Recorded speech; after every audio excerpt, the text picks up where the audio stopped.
Some of you aren't really the West Coast, right? Colorado and New Mexico. Do you call that West? I don't know. Anyway, I'm really glad we're all here. Maybe it's on my mind because I'm leaving tomorrow morning. Bruce, my husband, and I are flying. He's wanted to do this for a long time. We're going to spend 2 weeks in the fall colors in New England and New Hampshire and Vermont. I mean, we'll see. Who knows? You have no control over anything. But I'll confess, I mean, I'm really looking forward to Leafs, but I'm into water. So I got us all these little huts on water. And then it occurred to me, it's getting cold. I had this image of, I'll just throw myself in. Well, I probably will, knowing me, but it may not be exactly what I imagined. But nothing ever is, right? You just show up and see what happens next. So during that time, the following 2 Tuesdays, next Tuesday, Chelsea and Shelley. The following Tuesday, Chelsea. Next Thursday, a week from today, I think is Marianne, and then the week after that is Erica. Will be helping us. We've been A Fire Runs Through All Things and koans for facing the climate crisis, teachings on earth, mind, and not knowing. And the final and the conclusion of the koan that she has given us, Susan Murphy, many koans, but as a primary koan. Medicine and sickness heal each other. The whole earth is medicine. What is this self? Where do you begin and end? So they will be focusing and bringing forward the whole earth is medicine. What is it? And how does it turn our view and our hearts and our fears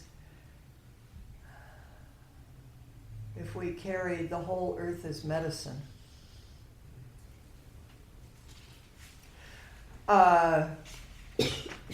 October 13th is the all-day sitting that opens the practice period, enters the Shuso.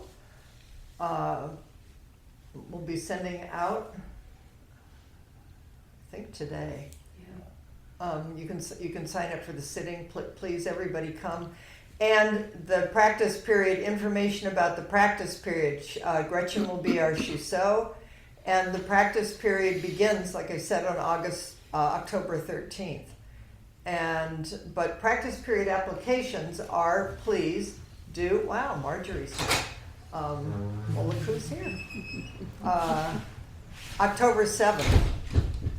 So I want to keep saying, and I hope, please, everybody keep,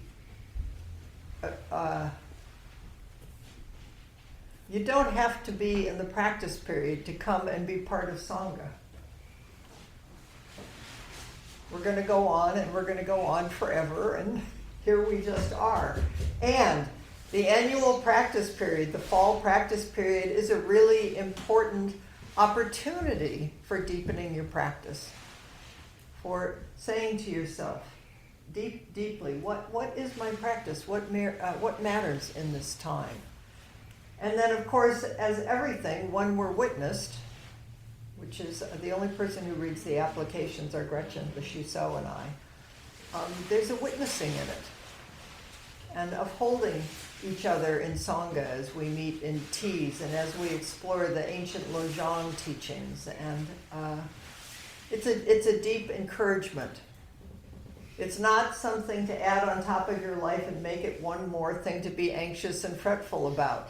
Really, just think, what's important here, and how can I express it through these different forms? And please send in your practice period application. Don't delay. Go home and fill it out. It'll be fun. It'll make your whole weekend when you won't have it in the back of your head saying, I think that was something that I wanted to do. I mean, and the other is, it will really, the minute you fill out the practice period application, the practice period has already begun for you. Because this is about you. I mean, this is about your commitment. and then collectively something happens.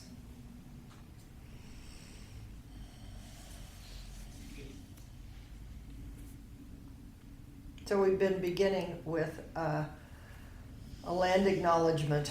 We respectfully acknowledge that we are on the traditional territory of the Coast Miwok and Southern Pomo peoples of the Federated Indians of Great Rancheria.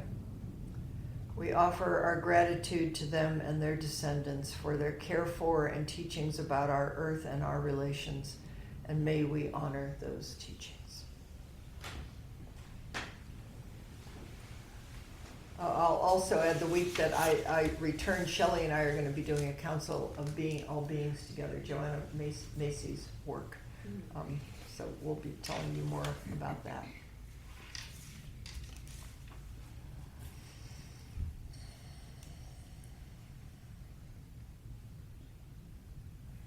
In Joanne and Susan Murphy's words, we are the lotus in the midst of the flame.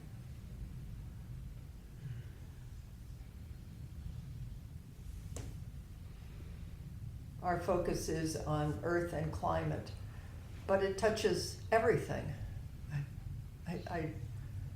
I was driving in today and turned on the news for a couple of minutes, and it's so heartbreaking I can hardly stand it. I don't even know what to do anymore with it. I mean, what have we set loose here?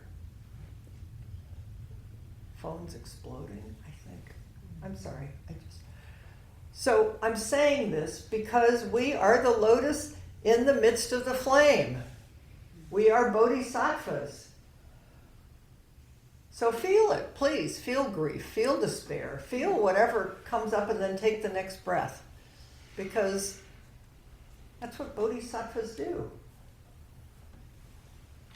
I gave a little talk at Everyday Zen last night and was saying something about Jizo Bodhisattva. Jizo Bodhisattva is fearless. Jizo Bodhisattva especially likes hell realms. Jizo Bodhisattva is the Jizo Bodhisattva's lost causes. Jizo Bodhisattva says, a hell realm? Wow, how can I go and help? So there's this Bodhisattva spirit that we cultivate, which is not to say we don't go over it into some kind of spiritual la-la land. We are not ascending here. We are coming firmly down to earth. So she has, Susan Murphy has some wonderful koans in this section. And I thought that what I might do is I will share the koan. And if you try to figure out a koan in your head, please go ahead. But what you do is you live with them and you let them into your body and your heart and your mind, and they turn you. And the whole purpose, if there's a purpose, is to blow all the wires.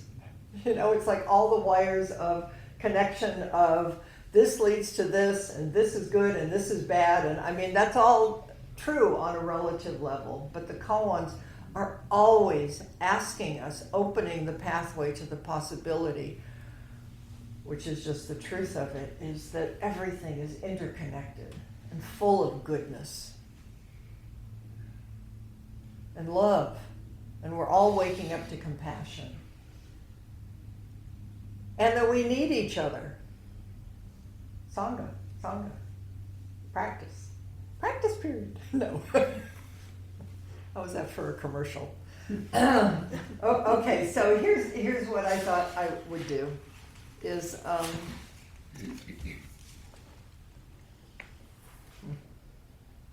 maybe I'll start with this.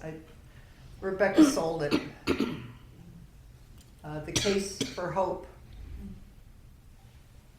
The future is bigger than our imaginations.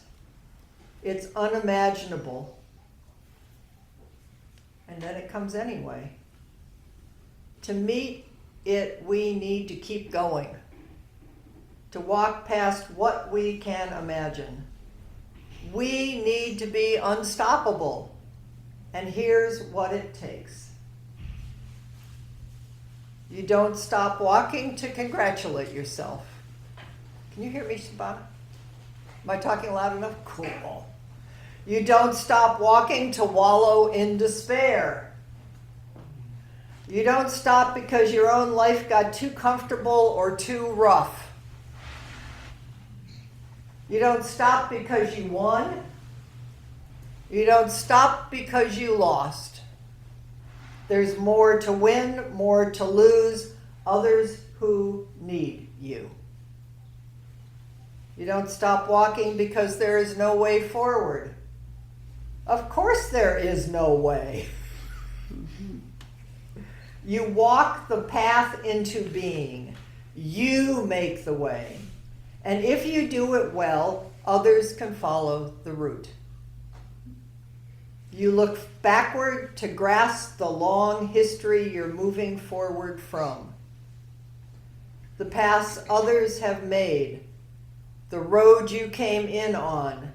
You look forward to possibility. That's what we mean by hope.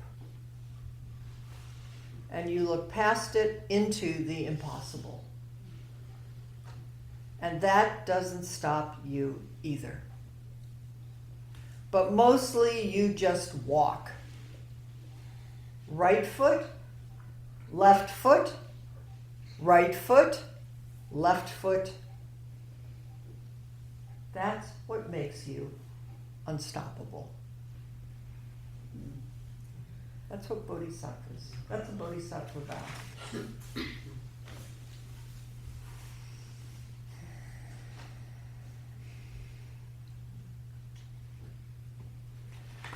Susan Murphy brings forward Avalokiteshvara, who hears the cries, the sounds of the world.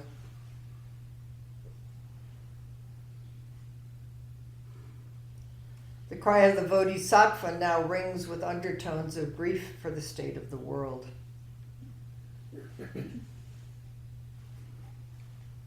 Here's a Zhaozhou koan. When her beloved granddaughter died, she wept openly and loudly in front of everyone. And people were shocked because this person was looked towards as a Zen person, a wise person. Like, what's the matter? Would you please just get it together and have some equanimity? We're all counting on you. They said, a master like you and you weep.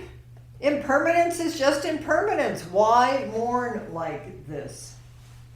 And she scolded them soundly, saying, of course, you fools, I weep. These cries are for all beings. Listen, listen. And when later Zhaozhou heard about this controversial outbreak and simply asked, how can anyone lose by crying out? Crying out with justifiable pain and grief is not only appropriate, it has the power to awaken us.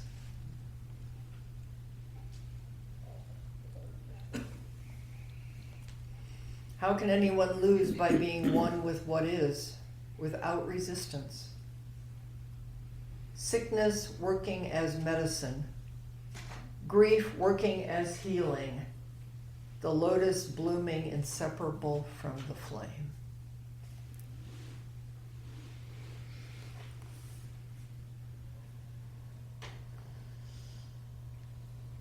That's why we come to Sangha. This is why we practice. This is why we study Dharma. This has been going on forever. These are ancient stories. And it's been passed to us. But all the Buddhas and Bodhisattvas and Zhaozhou and everybody and that old woman, they're all here practicing with us. And we were always there with them. Maybe we're one of them. Okay, so I'm going to ring a bell. Let's just sit with this one for a minute.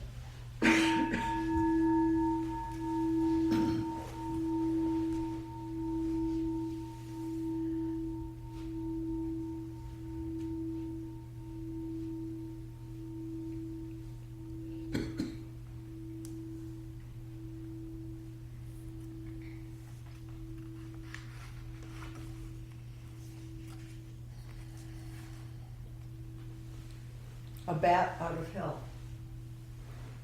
A monk asked Zhao Zhou. Zhao Zhou was a real favorite teacher in Soto Zen and in our lineage. Suzuki Roshi loved Zhao Zhou. Do enlightened teachers ever fall into hell? You know what Zhao Zhou said? He replied immediately and said, "I'll be the first to go there."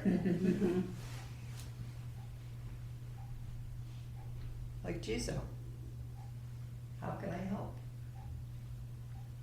Astonished, the monk protested, "But you're an enlightened teacher. Why would you fall into hell?"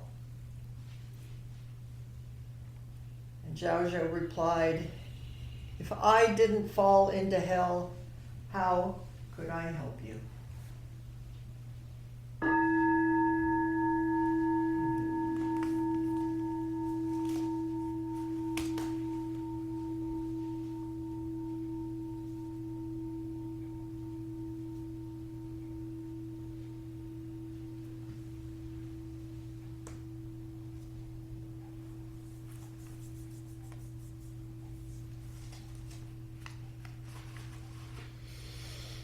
I loved it when I worked with Iraq and Afghan vets, fresh out of combat. I mean, you want to know about hell realms? You want to know about people who know about hell realms? Mm. And unfortunately, firefighters that I'm now working with, I feel like I'm doing frontline climate change work. And they know. They know they're putting their bodies on the line. And I say that really humbly. I mostly go because it's a privilege to be with them. It's like, how can I be there? How can I help? But you don't have to go do something like that. Just a grocery store line. Or just take care of how you recycle. Well, I mean, we don't have to be heroes. We're just bodhisattvas.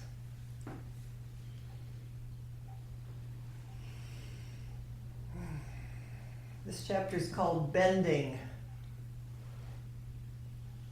Zhao Zhou was asked, what about when there's a hair's breadth of differentiation, of picking and choosing? And he replied, course. Susan Murphy says, course turns a questioner back to the path. There it is, resolving or healing that no gap is the path itself. This monk's sense of self is still standing in front of his circumstances, where self-discipline, where self-dissatisfaction and fault-finding can proliferate with ease. Where self-dissatisfaction and fault-finding can proliferate with ease. Stay with the trouble. Bear with uncertainty. Give it the full attention of not knowing. And then, is reality divided? So the questioning monk, of course, pressed further. You know, it's really great. In the traditional koans, there's always a teacher and there's the monk. You know, there's the one who knows, and then there's this poor stupid one or whatever. I mean, they're asking questions, but the implication is there's higher and lower. And I love that Dogen threw all that out. He rewrote the koan so that there's a conversation happening here that's very mutual. They need each other. That's a really important turning. So the monk says, what about when the situation is responded to? How do you respond to impossible situations? There is differentiation. You're going to respond. What then? Zhao Zhou replies with a potent one-word koan for our times, gathering up not knowing into the most congruent possible action and offering it here now under the sign of climate crisis. Want to know his one-word response? Bending. Mm-hmm. Bending is undivided. Bending is deep adaptation. Bending does not break reality in two or interpret the fragile homeostasis of a situation or interrupt the fragile homeostasis of a situation. Whether the homeostasis of atmosphere and climate or the emotional climate of engagement with others in bringing about our human rebalancing and tending of the earth. Deep adaptation includes resting in the amplitude of no self, with nothing or very little of me imposed on the moment.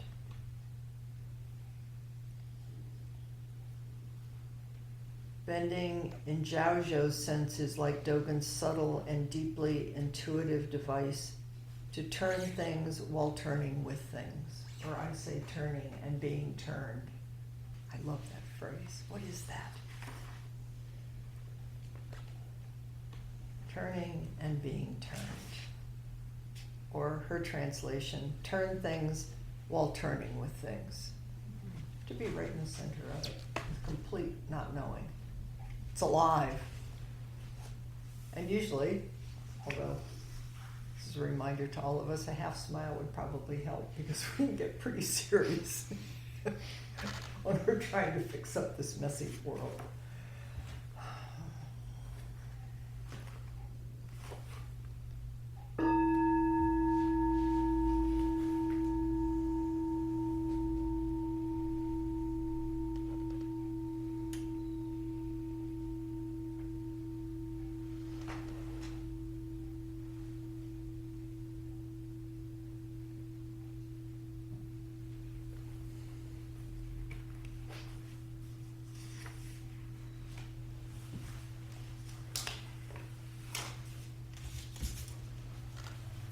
One last encouragement. Zhao Zhou again. A monk comes to Zhao Zhou asking, what is the Sangha? What is this? And Zhao Zhou replies, what else is there but it?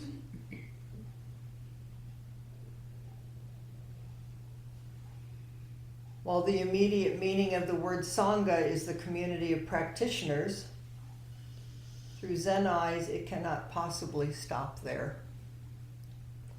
The community of an awakened heart-mind radiates out to include all living things. And in a world as dynamic as this earth, all living beings is not restricted only to other creatures, but also includes rivers, mountains, stars, forests, trees, blades of grass, fallen sticks, and the entire seamless community of life. And let's do away with even the it in what else is there but it. Just this silvery blue morning, a few ragged clouds showing up. Well, they're a beautiful fall Sonoma County morning. Just this. Just this. And again, the monk pushes Zhao Zhou further. It's a good teaching here. Question. It's always the question. In Zen, it's not the answer. It's the question. Then what is a person of the Sangha? How do you live something so vast and so all-inclusive? Looking back at the singular human being facing him, Zhao Zhou's down-to-earth reply, like Earth herself, Ellen. Ellen's name has something to do with it. Gives it all away. Me and you. There is no me, comma, and you, period. Just me and you. Always arriving together. Me and you, healing into each other. The depth of the and in me and you is the breadth of the universe. The whole earth, her ecosystems, and the entire cosmos turns on this mutuality, including whatever we think, this party and that party, this world and that world over there. Everything moves together. Me and you comes to life in the willingness to feel, recognize, and understand the pain of another being or a collapsing ecosystem or a living planet catching fire. When anger and fear are recognized as forms of suffering. Recognize anger and fear as forms of suffering. Suffering can turn into the grace of compassionate action. We wake up on Earth. Earth wakes up as us, and we wake up as not other than Earth, me and you. One word. Who verifies whom? I am here so that you can be here, is the force of Zhao Zhou's me and you, which is intent on noticing, softening, and healing, and in offering the and in which all beings meet, and this very being meets itself in the other.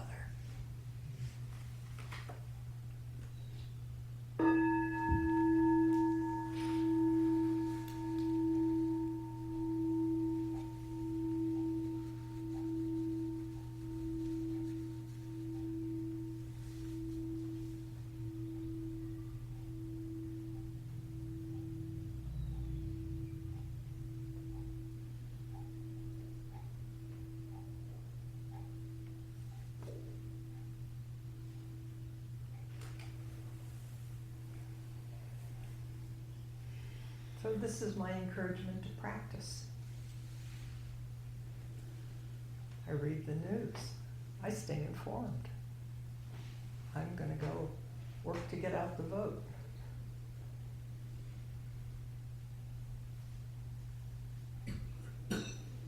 But it can't be just that, or it'll make you crazy. We have to keep cultivating and knowing and pointing to a deeper ground of letting go over and over, because then each action comes from a place actually of joy and love and kindness. That's our work. While also completely recognizing anxiety and fear and anger. Because if you skip it, you're going to think all those other people out there are crazy. Would you just get over yourselves? No, it's like, nah, I know anxiety, and I know fear, and I know anger. And it's my teacher, the lotus and the flame. So I liked here, intent on noticing, softening, and healing.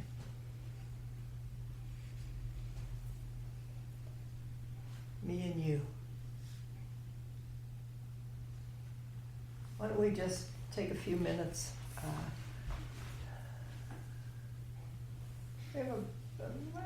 Maybe we'll just do it in dyads. Just turn to somebody you don't usually talk to. Yep. New people, integrate online. What's all this bring up in you? And what is noticing, softening, and bringing healing breath to this?